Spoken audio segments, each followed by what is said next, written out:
Hey, salut les amis, c'est Julien Jec. Bon, et bah aujourd'hui c'est une vidéo spéciale garage, ma première, peut-être pas ma dernière. En tout cas, j'espère que j'aurai pas beaucoup l'occasion d'en faire d'autres. Donc petite vidéo spéciale confinement. D'abord, j'espère que vous prenez soin de vous, que vous prenez soin de vos proches et que vous allez bien. Et aujourd'hui, je vais vous parler de mon Tracer 900, ma nouvelle moto. Je vais vous dire pourquoi j'ai choisi cette moto-là et qu'est-ce que j'en pense. Générique.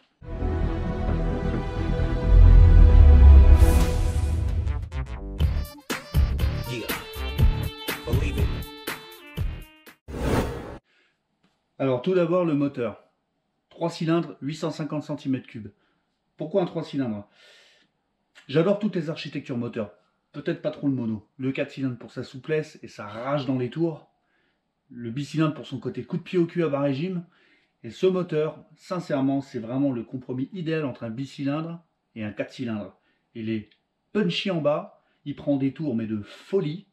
Il n'a pas une consommation de dingue, il n'a pas une puissance de dingue. Sincèrement, c'est un super moteur. Et ça, j'ai pas besoin de vous le dire parce que de toute façon, ça fait des années que tout le monde le sait. Deuxième raison, j'ai choisi le Tracer pour sa position de conduite. Regardez comment on est. Je suis super droit. Vous voyez, j'ai le dos droit, j'ai les bras pas trop écartés, les jambes repliées un peu sport, hein, c'est pas un vrai trail, mais très acceptable. Le réservoir n'est pas très large, ouais, je suis bien droit. Je peux m'avancer comme ça. Bon, je vois pas trop l'intérêt. Je peux pas mal me reculer. Et tu vois derrière moi, une bonne petite place, on y viendra juste après. Ce qu'il faut savoir sur le Tracer, c'est que si tu inverses les pontets ici, donc tu les démontes et tu les retournes, tu peux rapprocher le guidon de 30 mm.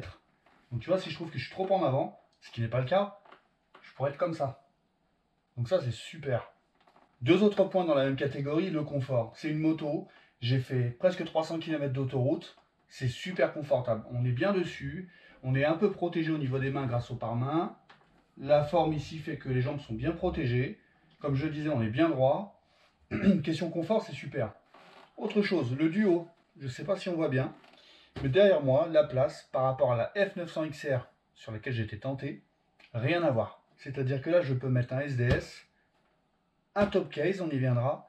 Et sincèrement, la selle est large, la selle est plate, la faire est plate et pas trop dure. C'est un peu moelleux. Donc le confort et le duo, c'est top. Un autre point non négligeable, la fiabilité.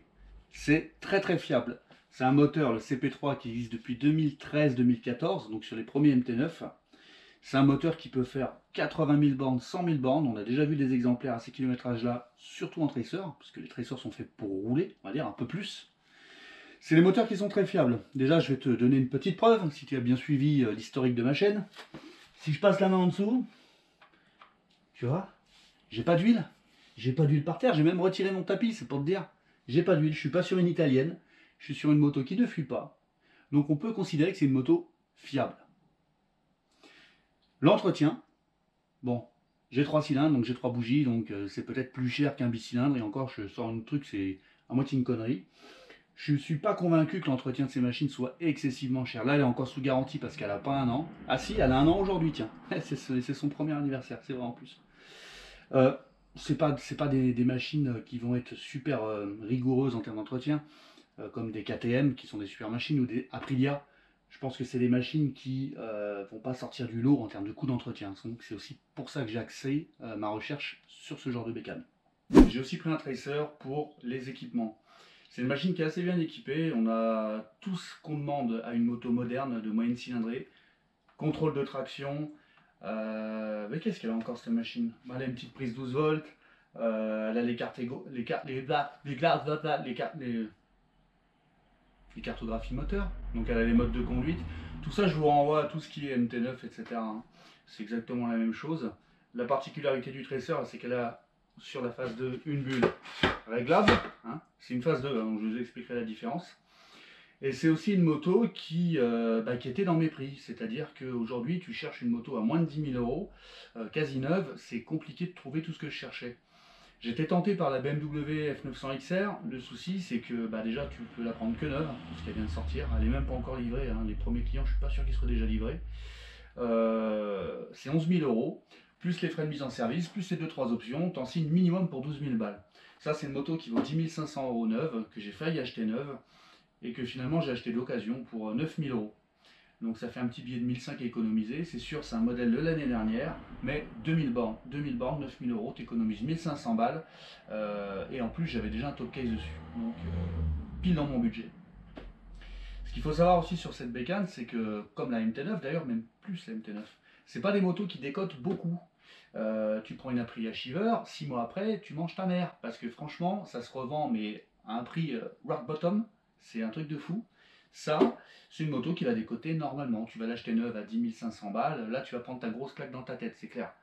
Mais si tu l'achètes comme moi à 9000 balles d'occasion, bah, dans un an, si je fais 5000 bornes, je vais pas la vendre 7000 euros, tu vois ce que je veux dire. Donc surtout si elle reste propre comme elle est. Enfin, propre, j'entends, hein, parce qu'elle décrade un petit peu. Donc voilà, je voulais pas non plus une moto qui décote beaucoup, parce que je change beaucoup, comme tu sais. Maintenant, je vais te dire ce que j'aime pas sur cette bécane. Ce que j'aime pas, c'est la bulle. La bulle, si tu la règles comme ça sur autoroute, tu prends tout le vent, mais là, pile poil là. Moi j'ai la selle en position basse, hein, donc en position c'est encore pire. Je prends tout le vent dans la tête. Alors j'ai pas de vent là, hein, mais je prends tout dans la tête et c'est un bruit de dingue. Donc ce que je fais sur autoroute, je la baisse et je me redresse légèrement. Tu vois, au moins je prends vraiment le vent dans le casque, mais ça fait pas un bruit de malade. Ou alors ce que je fais, je lève la bulle et puis je me fous comme ça. Mais là j'ai vraiment l'air con, vraiment. Là aussi j'ai l'air con. Donc je projette de soit acheter une bulle courte, tu vois, au moins bah, j'aurais pas le vent dans le casque, je serais pas aussi protégé, mais j'aurais pas le vent dans le casque. Avec un petit style sport, pourquoi pas. Ou alors je prends une bulle haute, genre paie la tarte, mais comme ça la bulle. Comme ça. Et quand tu la lèves, c'est comme ça. Alors c'est sûr, t'es bien protégé, mais je sais pas, j'hésite, faudrait que tu me dises. Parce que franchement, je sais pas. Ce que j'aime pas encore sur cette bécane, c'est la tenue de route. Sincèrement, quand tu roules pépère, ça va très bien. Dès que tu veux rouler un peu sport, ça manque de précision. Tu rentres dans un virage, tu n'arrives pas à la placer exactement là où tu voudrais. Ça rebondit un petit peu. Le feeling du train avant est pas top. Je sais pas. Donc ce que je vais faire, c'est que je vais faire une année avec. Et après, je vais changer pour un kit d'amortissement. EMC, Sport Choc, tous ces trucs-là, je sais pas, il faut que je regarde. J'y connais rien pour l'instant. Mais franchement, la tenue de route, conjuguée aux pneus qui sont merdiques d'origine, non, j'adhère pas. Donc déjà les pneus, ils vont être changés dans moins de 3000 bornes, même moins de 2000 bornes. Et après on verra pour un kit d'amortisseur. Enfin, ce que j'aime pas sur cette bécane, c'est le bruit qu'elle fait. Non pas d'origine, hein, le bruit d'origine je vais vous le faire écouter. Il est très classique pour un 3 cylindres. C'est le bruit quand on roule, et ça je peux pas vous le faire écouter. La distribution ou la boîte, je sais pas, ça fait un couinement, un sifflement qui est usant à force. Moi franchement, t'entends tout le temps à chaque fois que tu accélères, comme ça m'énerve. Sinon le bruit, il est assez quelconque, mais franchement, comparé à la F900 XR, c'est largement mieux. Je te fais écouter.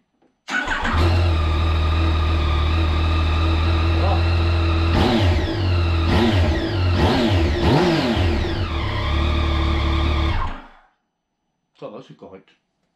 Alors je vous montre le compteur, comme vous pouvez le voir, il est tout ce qu'il y a de plus classique. On est sur un compteur digital à l'ancienne, enfin à l'ancienne, tu m'as compris, on n'est pas sur du TFT. Moi ça me convient parfaitement parce que je trouve qu'il est plus lisible que le compteur du GT. Et voilà, et ça me suffit largement, et son look me dérange pas tellement. Alors il faut savoir que la différence entre cette bécane là et la GT, c'est que la GT elle a le compteur TFT, la GT elle a les poignées chauffantes, donc ça c'est certainement une option que je vais rajouter. La GT elle a un shifter que moi j'ai pas. La GT elle a les valises, mais ça je vais en mettre de plus grosses capacités parce que 20 litres ça suffit pas. Et la GT elle a une sellerie différente, et surtout la GT, la grosse différence c'est que la GT elle a une suspension et un amortissement différents. Elle a une fourche dorée avec des réglages spécifiques.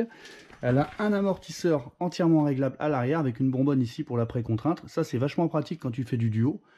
Mais étant donné que je suis pas un petit gabarit, et bah, il paraît que même avec ça, c'est pas le top.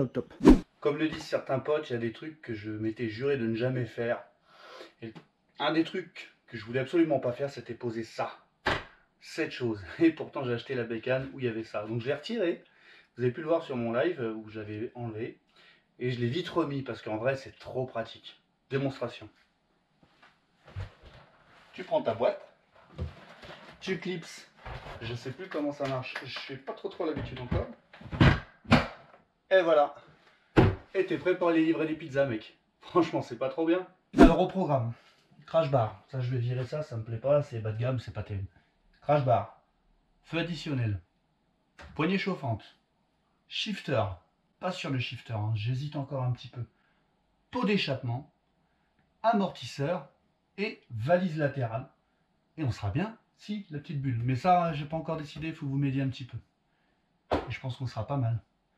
Les amis, je vous laisse, je vous remercie de m'avoir regardé. J'espère pouvoir faire un vrai test prochainement sur la route. Et en attendant, bah, portez-vous bien et puis à la prochaine. Salut. Salut, c'est comme ça le V. Ouais. Salut.